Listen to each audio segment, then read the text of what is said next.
ಅರಸು ಜಯಂತಿಯನ್ನ ಎಲ್ಲ ಜನಾಂಗದವರು ಹಾಗೂ ತಾಲೂಕು ಮಟ್ಟದ ಅಧಿಕಾರಿಗಳು ಸೇರಿ ಜಯಂತಿಯನ್ನ ಆಚರಿಸೋಣ ಎಂದು ತಹಶೀಲ್ದಾರ್ ರೆಹನ್ ಪಾಷಾ ಹೇಳಿದ್ದಾರೆ. ಅವರು ನಗರದ ತಾಲೂಕು ಕಚೇರಿಯ ಸಭಾಂಗಣದಲ್ಲಿ ಆಯೋಜಿಸಿದ್ದ ದಿವಂಗತ ಡಿ ದೇವರಾಜ್ ಅರಸು ಜಯಂತಿ ಅಂಗವಾಗಿ ಪೂರ್ವಭಾವಿ ಸಭೆಯಲ್ಲಿ ಅಧ್ಯಕ್ಷತೆ ವಹಿಸಿಕೊಂಡು ಮಾತನಾಡಿದರು.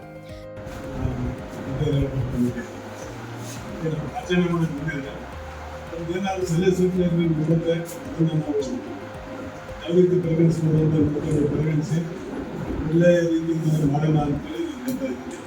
ನಾವು ಸಹ ಏನಾದರೂ ಒಂದು ಸಲ್ಲಿಸಬೇಕು ಎಂದು ಮತ್ತು ಬೇರೆ ಬಂದಿರೋ ಅಧಿಕಾರಿಗಳು ಎಲ್ಲರಿಗೂ ಇದೇ ಮಾತುಕತೆ.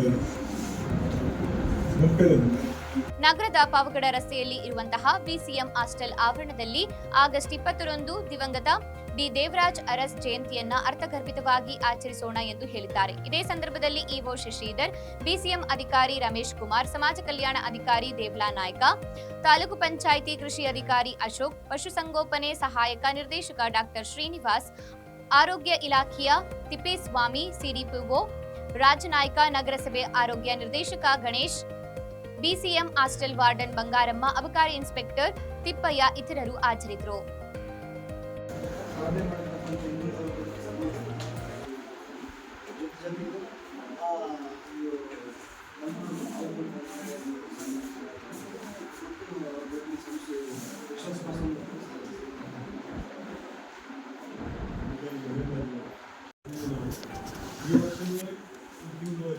ತಾರೀಕಿಗೆ ನನ್ನ ಶಾಸಕರ ಅಧ್ಯಕ್ಷತೆಯಲ್ಲಿ ದಿನಾಚರಣೆಯನ್ನು ಹಮ್ಮಿಕೊಂಡಿದ್ದೀನಿ. ಹೀಗಾಗಿ ಸಭೆ ಕರೆದಿದ್ದೀವಿ. ಪ್ರತಿ ವರ್ಷ ಮಾಡ್ತಾ ಇದ್ವಿ, ಈ ವರ್ಷವೂ ಮಾಡ್ತಾ ಇದ್ದೀವಿ. ಈ ದಿನಾಚರಣೆ ಅಂಗವಾಗಿ ಏನೇನು ಮಾಡ್ತಾ ಇದ್ದೀವಿ ಅಂತ ಅಲ್ಲ, ದೇವರ ಸ್ವಾಮಿಯಲ್ಲಿ ನಾವು ಆಚರಣೆ ಮಾಡ್ತಾ ಇದ್ದೀವಿ. ಈಗ ಏನೇನು ಮಾಡ್ತೀವಿ ಅಂತ ತಾವೇ ಹೇಳ್ಬೋದು. ಕಾರ್ಯಕ್ರಮ ಏನಿದೆ ಇದಕ್ಕೆ ಕಾರ್ಯಕ್ರಮ ನಮ್ಮ ಏನಿದೆ ಅಂತ ಹೇಳಿದ್ರೆ ಏನಿದೆ ಅವರು ಸಲಹೆ ಸೂಚನೆ ಏನಾದ್ರು ಯಾವ ರೀತಿ ಮಾಡಬೇಕು, ಏನು ಮಾಡಬೇಕು ಅಂತ ಆ ರೀತಿ ಮಾಡೋದಕ್ಕೆ ನಾವು ತಯಾರಾಗಿದ್ದೀವಿ.